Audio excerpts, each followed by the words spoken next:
All right, folks, welcome into the Gator Report. We're here with Coach Dan Goodspeed after the game last night against the district champion.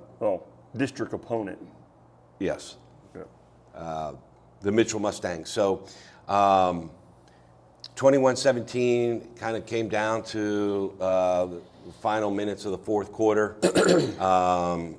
We can go drive by drive through the game, but just kind of, give us your overall thoughts. Well, first off, welcome back. I missed talking to you about the other couple games. I mean, we missed our report with Zephyr Hills, and then I know you're on a little bit of a vacation for Leesburg. Right. But, because both of those kind of fall into, the learning process of a football season. You're getting your tail kicked in by Z Hills and then right. rallying back and putting the things away. So I thought it would come to a better, head where we're playing Mitchell. But this game came down, and the boys did everything I asked them to do.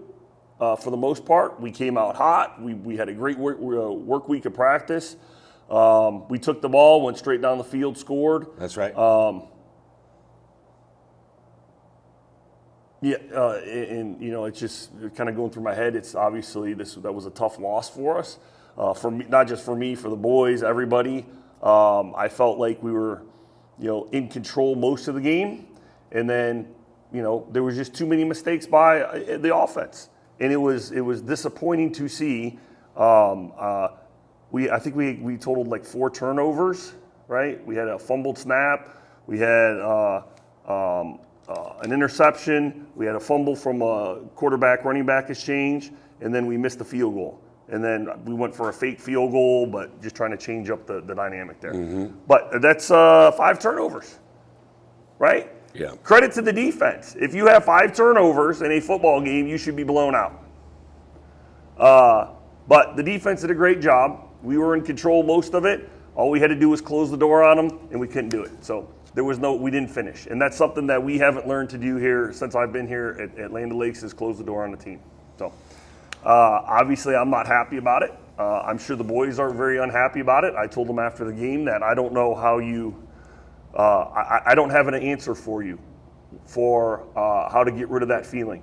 That's the feeling if you're a competitor and you have a very low sync feeling in you right now, that there's no cure for that. It'll eat at you for the whole season and maybe for the longer time. I told them the stories of we lost big games when I was playing. I still think of those games.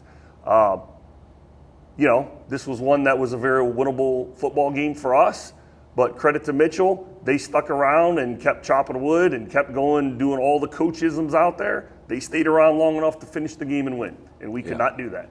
Yeah. And say it's the youth or whatever, but you know what it comes down to? Turnovers. You can't turn the ball over 4 times and expect to win a football game. Yeah. Right? And it's, snap, CQ exchange, interception that could have been easily knocked to the ground or caught, and then missing field goals. Yeah.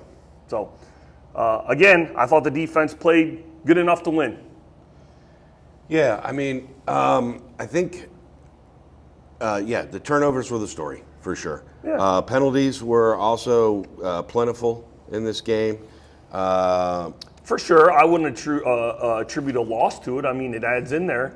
But, I mean, there is one stat across the board, any league, NFL, CFL, XFL, UFL, NCAA, NAIA, if you win the turnover battle, you're going to win the football game. Yeah. We lost it, and it still stays true today. But again, I say, with the turnovers where we had, and the defense to keep us that close into it, yeah. I mean, good job defense. Yeah. Now, did they play a perfect game? Absolutely not. I mean, they came out at halftime and drove down the field and scored on us. Right. But that's going to happen. I mean, they do have a good offense. Yeah. Right? So. Yeah. So obviously very frustrating. And now we're on bye week, so you can't fix that for a week. You got to keep that taste in your mouth for an extra week. So, I mean, but, we didn't really establish a run game, and that's between both the running back and the offensive line. So, But hopefully when Eli's back, we'll be able to establish that run game. Yeah, so a couple of I just want to run down some of these drives and just pick your brain a little bit. So you mentioned it already. You guys won the toss, took the ball, went down 6 plays, and scored the touchdown pass to X. I think it was like a 30-yard pass, maybe. Yeah, Chance did a great job working the pocket, stepped up, threw an incredible ball to X, and X to track it and get in the end zone. Yep. Yeah, very good. The Mustangs come out with 8 plays and end up punting. So good defensive stand by the Gators. And then when you guys get the ball back, 8 plays, that's one of the drives that we had a ton of penalties on. 4 penalties there, end up punting. But then when the Mustangs drive down, that's where you get, which was something we hadn't seen all season, was the blocked field goal for the safety. So Block punt. block punt. I mean, yeah. No, it's good. I mean, we've been working, hard on special teams. That was one of the things that, killed us last year. So we've been putting a lot of time and effort into it. And it's showing up. I think our kickoffs, so far have been much better. Punt protection has been much better. And I think Drew, does a pretty good job kicking the ball. I mean, we've had a couple, mess ups on there over the course of the season. I think we're blocking better up front on score or on field goal. We just, need to convert those field goals to points. But yeah, I mean, it was something we saw on film that, their operation time is a little slow. So Coach Hendricks, opted to go for the punt, and it was good because we had momentum, and we are a momentum football team. Yeah. Make no mistake, we are a momentum football team. And, am I giving secrets out? If anybody pulls up the film, when things are going good for us, they are going good. When things are going bad, we struggle. Yeah. So, we have to keep momentum. Yeah. And so I felt like that was a big point. We were going to get great field position, right? And we're going to go down the field and at least get 3 out of it, if not 7 or 6. Right. So then they punt, and we field the ball and have our knee on the ground, right? So now we're at the 20 or at the 30. I don't know where we started that drive at. 30. Yeah. 30, yeah. So probably somewhere we should have been at the 50, a little bit better field position, but still 30's not terrible, and we're ready to go. Yeah. Yeah, so we're into that second quarter, and we got 9 points, and we got the ball back after the safety. We run it with no gain. We throw a pass incomplete, and then we put the ball on the ground. Yeah, and I think that led to a 7 points for Mitchell. In right? 2 plays. Yeah, well, we gave him short field position. You can't put your defense in that situation. I mean, so listen, that's how when you're a good football team, when a turnover happens, sudden change, you make the other team pay for it, and they made it, and they started stealing our momentum. Yep. So now we're 7-9, still playing in the second quarter here. Gators got 9 plays on that drive with a couple of penalties, and you have the field goal attempt, no good, turn it over. Yep. I mean, that's the chance you can get to see if you can steal some momentum back with a field goal. So we have to convert and get points when we have our opportunities. Yeah. After that, we get defense shows up big. Evan Ritchie recovers a Mustangs fumble, and then we kind of basically just run out the clock. For sure. I mean, we were backed up. I think we're on the 1 yard line, if not a little shorter or closer to the goal line, and the defense did a heck of a job. And there was at no point in my mind where we were going to take a shot and put the defense right back on the field. We had the lead. Momentum was slipping. We had to figure out a way to bring back momentum. My feeling is if you have a turnover or something go around that close and they score, man, it's going to suck the life out of your football team. So my whole thing was let's just pry it out of the end zone. If we got a punt, to pin them a little bit further away, or let's see if we can just eat the clock and get out of the half. Mm-hmm. So they did a good job doing that. I mean, we snuck it, and then we did a couple powers, and we did mission accomplished there. Yep. Right? We rewarded the defense by turning the ball or not giving up a touchdown, and we kept the ball until the half was over. Yep. So we go into halftime, 7-9 with the lead. Mustangs get the ball first on the second half. They drive down 8 plays.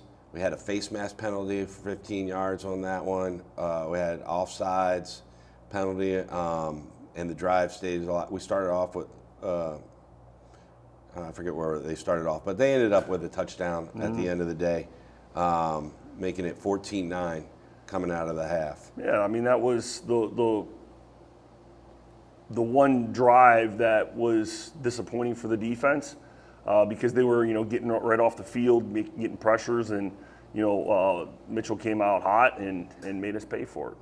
Yeah. Then next drive, we start on a 21. We had 8 plays on that drive. This is the one that ends in the fake field goal. No penalties on that drive. No, it was a good drive. It was a big time clock eater. We took our shots from our red zone packages in the end zone, and a couple things were there. We just didn't follow through on them. So I think we had a busted play or a busted route on one of the plays, and then just off the fingertips. So when our time for our playmakers to rise up and make plays, we just didn't make a play then. I opted to say, hey, we're close. How they lined up their field goal, there would be a huge hole opportunity to see if we could fake it, and let Danilo use his athletic ability to see you in there. Yeah. He was supposed to come underneath it, bounced it, and try to make a play, but got all he could out of it. Yeah. Yeah. I mean, so far, we're killing ourselves. Yeah, that's exactly what I was going to say. We're in the third quarter now, and we haven't really said how Mitchell had, blown us up in some way. We're killing ourselves. We're talking about missed, catches. We're talking about putting the ball on the ground, just silly things. Yep. But anyway, so Mustangs, they come out, and their next drive was a 6 or 8 plays, ended up in a punt.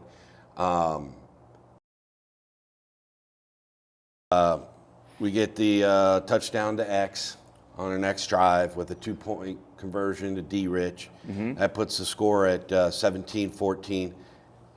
We head into the fourth quarter with the lead. Right. So we're moving. We move the ball well. We're doing some of the things that we need to happen. So things are moving in the right direction. Mustangs, on their next drive, they get themselves into a 4th down situation. They go for it, 4th and 1. Defense holds strong. We get the ball back on the Mustang 43. Come out with a false start, -5. Bobbled snap, -4. Incomplete pass, but we saved by a holding call. And well, you missed one in there. We had a situation where they didn't cover X. Right. And we were going to try to get him the ball very quickly, and that may have been the procedure penalty. It was, yeah. Yep. So we end up with a 3rd and 9. We get the pass off to X, but it wasn't enough for the first down, so it's 4th and 4. You go for it on 4th down there. Yep. And complete a pass. We slip out Lucas into the flats on the famous spider play. Right. Makes the catch. Chance had a little pressure off the backside, did a good job half rolling a little bit and then getting the ball out. So, we're making plays and moving. Orr comes out with about 5 yards. Then we have a holding penalty. We go back 10. And then we get the deflected pass and into an interception. Yeah, and we started speaking about it on that other cut, but it was the pass rush was getting a little softer because they were starting to wear down a little bit, and we weren't as aggressive as I teach the offensive line to be. Got a hand up, the ball came out and was tipped. Thought we could have still came down with it, but a Mitchell player stepped in front of it and got the interception. Yeah. So I think I was trying to determine if that was just an incredible play by the DB, if it was something with the placement of the ball, or what exactly happened. It was a good play by him, but it was also the combination of the tip, and I still thought we could have fought harder for the ball, either to complete it to us or slap it to the ground. Yeah. Well, the Mustangs get the ball after the sudden change, and defense holds strong 3 and out. Evan Ritchie and Jake Mason converge on Caden in the backfield for a sack, and they punt it back to us with 5 and change left in the game. So Orr runs for like 1 yard, then runs for a negative yard. And then we get a pass interference call. I think they basically tackled X in that play. Yep. So now it's 1st and 10. We get a fresh set of downs. It's 3:44 left in the game. Yeah, and this is where we talk about the 4-minute drill. It's famously known as. You try to get 2 first downs and eat the clock, the time clock in between. I don't like to get very too conservative in that situation. But we're going to have to run the football, and it falls squarely on the offensive line and the running backs at that point. Sometimes we'll get into a heavy package, but not saying that we wouldn't take an opportunity to throw the football. Right. But you want to make sure that ball's not on the ground in an incomplete pass, so it stops the clock. So right. Everybody's a little more focused on running the football. So I told the guys in the huddle, I said, listen, this is a 4-minute drill. We've worked on it. Yep. We just need to eat the time clock and get ready to win this football game. Yeah. So I felt like, and I think everybody kind of felt like we had control of this game. We had the lead for most of the game. We felt like we definitely had control of the football game. Here we are, with the lead going in. 4-minute drill. First, we get an incomplete pass out of bounds. I think Chance just kind of rolled out and everybody was covered. And he kind of tossed it out of bounds. Yeah. And then we come and run it on the next play and put the ball on the ground. Yeah, I mean that's a killer. The most important thing is to have the possession, even if you don't gain yards, to make sure that we retain possession of the football. And that's what we even talked about to Chance. It said, no, we're not taking any risky throws, right? If it's clearly not there, throw it at their feet. And he did it the play before. He got a little pressure scrambled out, and you saw in the beginning of the game he was running around and, taking a little higher risk throws. But let's just throw it at the feet. Survive again, get the clock rolling, and then if we have to, we'll punt and have better field position, because we flipped the field a couple times on it. Yeah. And I think we were on about the 40. Do you remember? Yeah, that's where the Mustangs took over after the fumble. Yeah. So had we retained possession, and say we don't get any conversion from there, and we're punting, Drew's having a pretty good night. We punt it out there, and then they got to drive the field to win the game. Yeah. So. Yep. Well, Just the worst case scenario, and again, because of our issues with the camera, I want to make sure everything that was said, like the defense played minus that one drive.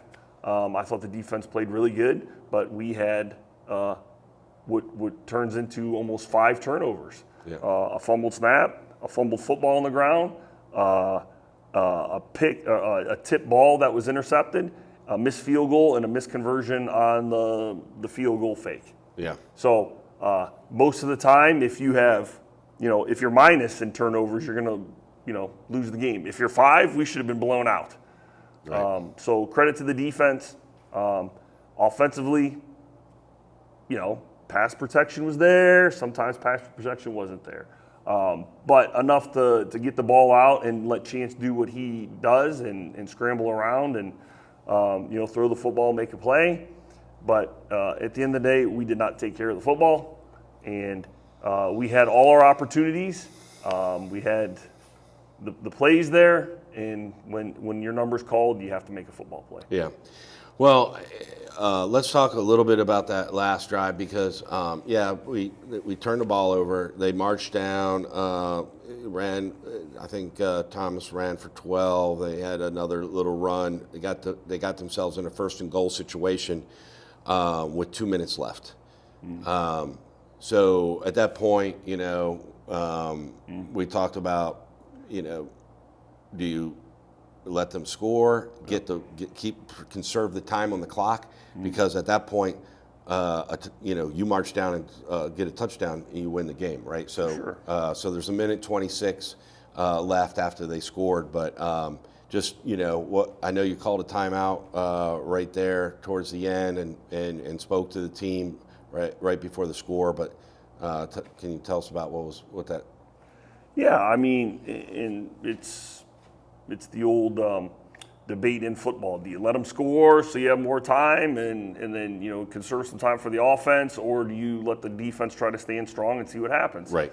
And I think if you talk to half the people out there, this is the correct way, and the other half says this way, and then so nobody's happy on it. Right. But in my mind, our defense has been playing pretty good up into this, or even to that point. I thought, they're in a bad situation, right? Yeah. And maybe a little juice and, somebody fumbles. I mean, Yep. they've had turnovers too. Yep. And our defense got many stops. Yep. So I was hoping in that situation we could get a stop. I think we still had 40 seconds left, which is enough time to operate, and one timeout after they scored. So it's enough to operate. I mean, we're a little tight because it has to be a touchdown. Right. But we just need to get close enough to take a shot at the end zone. Yep. And we've worked on end of the game plays. So Yep. we had one ready to go. Yeah. And we were going to take that last shot on the final play of it. We wanted to get just a little bit closer on there Yeah. and then run it on. But I think that was intercepted. Yes, it was a turnover. Yeah. It was a turnover. Yeah. But one thing that we did a little differently in our 2-minute drill is we attached the tight ends for some extra pass protection. Yeah. And so it changes our formation a little bit where guys are. Yeah. So they were just figuring out where to line up and everything. But Well, all right. So we're going into the bye week, and then we'll come back on October 10th to go to Sun Lake for the Butter Bowl. But tell us about what to expect from a bye week. What do you guys do in the bye week? Well, varsity's going to hit, and we're going to continue to get better at football. We do have a younger football team in a lot of positions, so we actually need this week, one for a couple of the older guys to heal, and one just to get that extra work for the younger guys. We're also going to turn some focus onto the JV group a little bit. I think they're in week 5. I think they have 3 games left. And we're pretty young on JV. Most of our sophomores or a lot of the sophomores are playing varsity right now, which is good for the future of the varsity team, but it makes the JV struggle a little bit because we're, a lot of freshmen are playing on it. Right. And some of them have football experience. Some of their football experience comes from other places. Right. So the first, 5 games are like, here, play football. Yeah. You got to get experience. Yep. And they've done a pretty good job. And so now we got to make some decisions for the last 3 weeks of who's going to be up on, continue to working with us for the final, 4 weeks. I think it's going to turn into a varsity, and any potential playoffs, so we can start fitting these guys into places where they're going to make, big contributions. So some will play both ways. We've been kind of switching them. This guy was playing defense for a few weeks, and this guy was playing offense, so you kind of get a good evaluation. And if they were, successful on both sides, they're going to play both ways, because you got to start identifying your athletes very quickly, so then you know how you can serve them better in the off season. So when it's time for Fridays for them to play, you're ahead of the curve. So that's what's going to be happening this week. Unfortunately, this loss came at the worst time because it is a bye week, and you really just want to go out and hit somebody and get that taste out of your mouth. But so we get to feel the burn of that for 2 weeks. Yeah, I mean, no disrespect to Mitchell. That's a great program, and No, they proved it. But this felt more like a Gator loss than a Mitchell win. Yeah, well, I can agree with you to a point.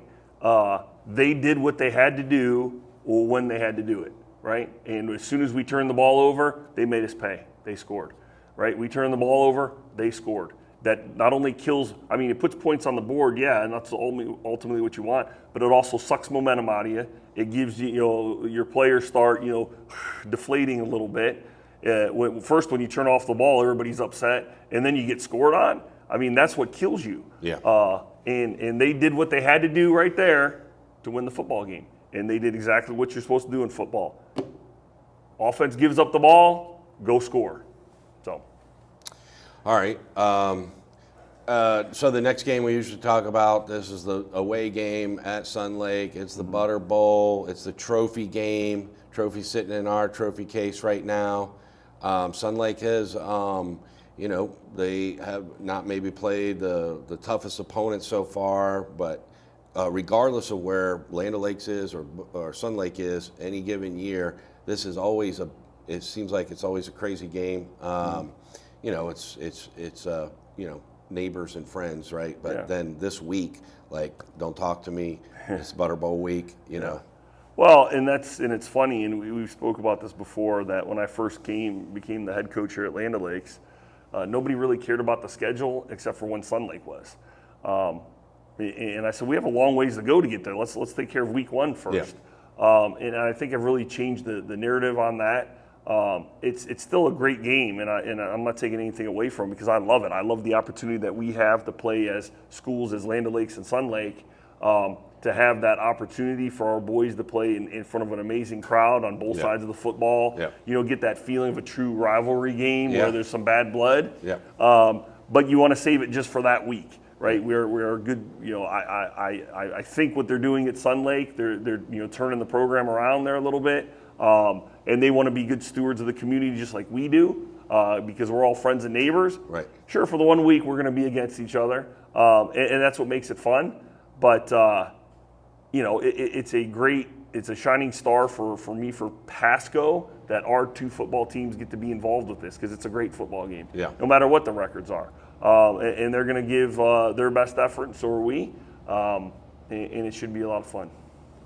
Yeah, and I think there's somewhere between, I know you've been here for 4 years now, but I've seen attendance kind of fluctuate between 1,700 people to, I think we had 4,000 people at one of these Butter Bowl games. So and that's what makes it fun, right? Yeah. I mean, it's something that we can brag about that our two schools share. Yeah. So.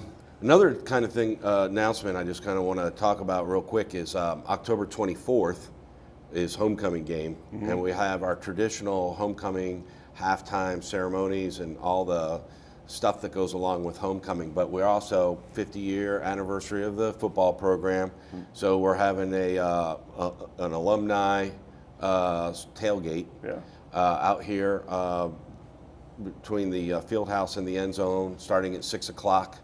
And they'll have food. I think it's pork and chicken and potato salad and lemonade and all that stuff.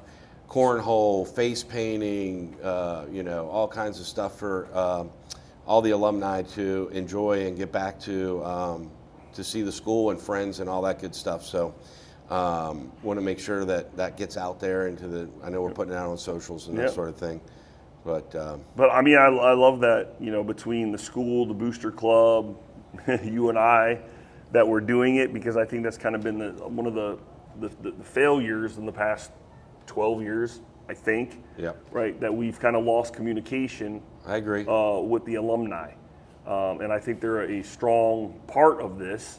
I still get, letters and notes from my high school, come back to it. Right. Obviously, they're far away, and it's football season, so I'll never be able to go back to it. Or Kent, or even Walsh, where I played at. We've seen, if you follow me on Twitter or on socials, we had the Bucks alumni return. Yep. And it's always good to get back and just see those guys and see what season of life they're in. Yeah. And just reconnect a little bit. Yep. So it's going to be a great event, I believe. I hope all the alumni get to come back, whether you graduated last year or you know, back years ago. Yeah. Maybe when we had leather helmets. I don't know. Yeah. But that'd be great. Well, I know I've spoken to a few guys that, you know, from our first quarterback in 1976. I know he'll be there. I know, you know, we'll have some of the Weatherford brothers. There's 9 of them. You know, I know we'll have a couple of them show up. Logan Payne, you know, Pasco County record holder, school record holder, played 6 years in the NFL. You know, there'll be a ton of guys, you know, from different generations. Mike McBride, you know, I know Kevin Dowling's a principal up in Georgia and a football coach, and I know he is trying to get back for this game. Wow. So it'll be a couple hundred people, I suspect, maybe more. We'll see, and it'll be, you know, Land O'Lakes legends, and you know, even guys that just played last year, you know, Right. and parents and ones that have children now, and you know, it should just be a really great event. 6 o'clock start time over here, and that'll be the Wiregrass game. So one of my favorite teams to play, and it's always a hard-fought game.